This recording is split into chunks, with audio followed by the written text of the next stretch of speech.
Salutations chers citoyens du monde. Nous sommes Anonymous.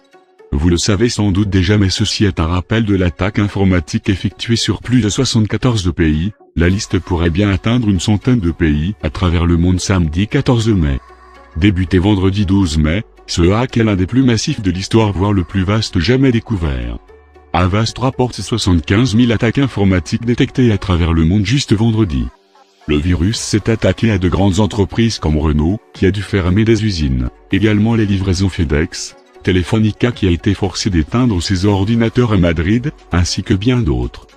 Des hôpitaux anglais ont été touchés, rendant impossible des radios nécessaires, des traitements ou le posage de bracelets électroniques sur des nouveau-nés. Les hackers sont sans doute les shadow brokers, qui avaient déjà auparavant volé à la NSA des outils informatiques secrets. De plus, le célèbre Edward Snowden a déclaré: si la NSA avait débattu en privé de cette faille utilisée pour attaquer des hôpitaux, quand ils l'ont découverte, plutôt que quand elle leur a été volée, ça aurait pu être évité.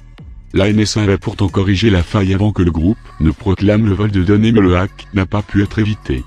Afin que vous compreniez mieux, voici quelques explications sur le fonctionnement du programme. Le hack marche par rançon logiciel ou ransomware, qui bloque le système informatique de la victime et prend en otage les données, qui sont alors cryptées. Un compte à rebours se lance ensuite, il faut donc payer la rançon avant que la fin du temps imparti où toutes les données sont alors perdues. La somme est de $300 devant être payée par Bitcoin. Évidemment, rien n'assure que les données sont bien rendues après, les données bancaires peuvent aussi être hackées lors de la transaction. Le hack est un cheval de Troie, il est envoyé par mail et se lance après l'ouverture de celui-ci, mais il peut aussi et surtout se répandre sans que qui que ce soit ouvre un email ou clique sur un lien, mais par réseau local. Le virus exploite une faille de Windows, des patchs sont disponibles afin de se protéger pour Windows Server 2003, Windows XP, Windows 8, peut-être aussi pour Windows 7.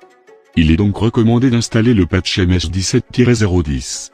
WannaCry ransomware est même stoppable. En effet, Malwaretech a découvert l'adresse d'un site internet dans le code du logiciel. Le virus tentait de se connecter à ce site lors de sa diffusion.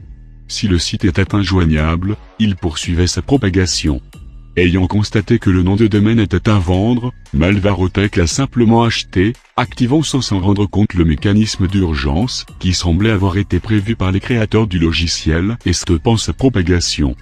En 2017, alors que certains veulent nous faire croire qu'il est presque impossible d'hacker ou de craquer, nous Anonymous voulons vous rappeler que jamais aucun réseau ne sera à 100% protégé, il suffit de trouver la faille et d'attendre le moment parfait. Ceci était un message du collectif Anonymous France. Nous sommes Anonymous, nous sommes Légion, nous n'oublions pas, nous ne pardonnons pas, redoutez-nous.